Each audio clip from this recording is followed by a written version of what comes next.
It's time for the Texas Bucket List Spot of the Week, and this week we are out in Fredericksburg, where we found an eclectic collection of cottages and a restaurant known for their chicken fried ribeye. We're at the Cabernet Grill. Fredericksburg is synonymous with Texas wine, and just southwest of town, you'll find a restaurant that relishes in recommending reds from all over the Lone Star State. We have the nation's largest all-Texas wine list. In fact, that's all we do is Texas wines. Ross Burtwell owns the Cabernet Grill, a hearty hill country restaurant that happens to have a few fine places to stay just a few steps from the door. It's bed and breakfast style lodging. We have 1800s log cabins, which actually came out of Kentucky and Tennessee that are transported down here and built back together log by log. And then just here in the past 2 years, we decided to expand the property. We've added a bunch of rock style cottages. If you're really into Texas wine, this is a great feature for you. Oh, that is a good Texas wine. Have you ever had a bad Texas wine? We're pulling them from every corner of the state. We have over 150 different wines available right now. We've been honored twice by Wine Enthusiast magazine as being one of their top wine restaurants for the United States. Elizabeth Rodriguez is the wine sommelier, and she's put together this incredible collection of nothing but Texas wines. Why was it important for you to carry so many Texas wines here? I strongly believe in supporting local. And you know what? Texas wine industry for the longest time just did not have a lot of people who were championing the cause. And the wines have really come along here in the past 15 years or so. I mean, they are producing some outstanding wines that are winning awards all over the country. But you need to have some good grub to go with good wine. And trust me, you won't be disappointed. You're a madman. Bert has a crazy concoction on his menu that I had to check off the list. Chicken fried ribeye? Right? Man, that's taking things to a new level. The more time I can spend in that kitchen getting creative, the happier guy I am. Hey, honey, I know this place. And you can walk 50 yards and get whatever Texas wine you want. Right? Did I mention the chicken fried ribeye?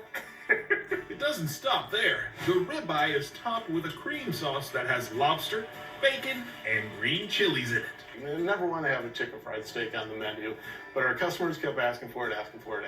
So I decided, well, if I'm going to do it, I'm going to do the upgraded version of it. You take some lobster and add it to the top of a chicken fried ribeye is a pretty good idea.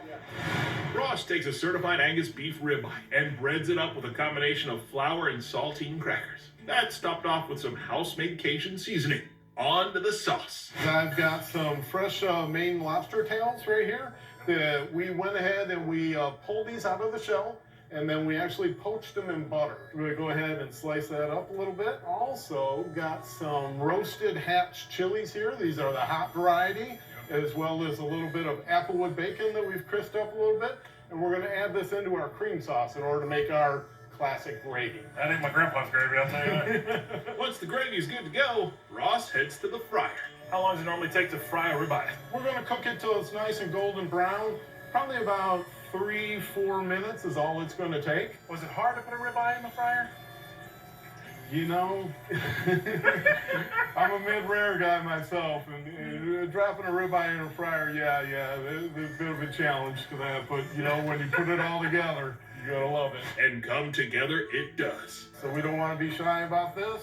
Go ahead and ladle this on. I love how it just makes a nice little bowl for Yes, indeed. Kick it up just a little bit and add a little greenature to it. Greenature. Is that an official word? Absolutely. Wow. Now it's time to pair this peculiar dish with a fine wine. So here we have it, the lobster top chicken fried ribeye with green chili gravy. Holy moly. Of course, it wouldn't be complete without a nice Tempranillo, so we got a little bit of that here to enjoy with our chicken fried steak, because we are fine dining this week on the Texas Bucket List. Well, here's the finding fancy flavors in our fine state. My list of fine chicken fried steaks in the Lone Star State just got a new addition. That's amazing. Oh my gosh, it was amazing. The ribeye was like super tender. You could cut it with a fork. It was full of flavor. You can't even classify it as chicken fried steak. You have to say ribeye. You can't just say chicken fried steak. You have to say chicken fried ribeye. So we got 2 entrees, and then we figured out later that the ribeye, the fried ribeye is the thing to do, so we ordered a third one. So we're pretty stuffed. It was fantastic. That's ridiculous. That's definitely ridiculous. Even down to the crunchiness that the saltines provide.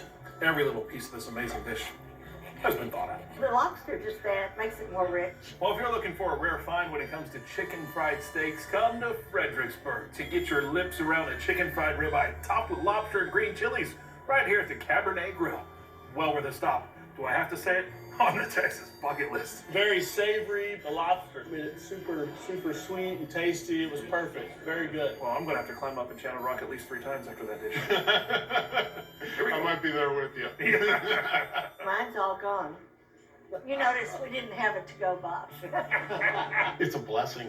You know, I love living in the hill country. I love living in Fredericksburg and being, you know, somewhere that has so much focus on good quality wines and such. It's great.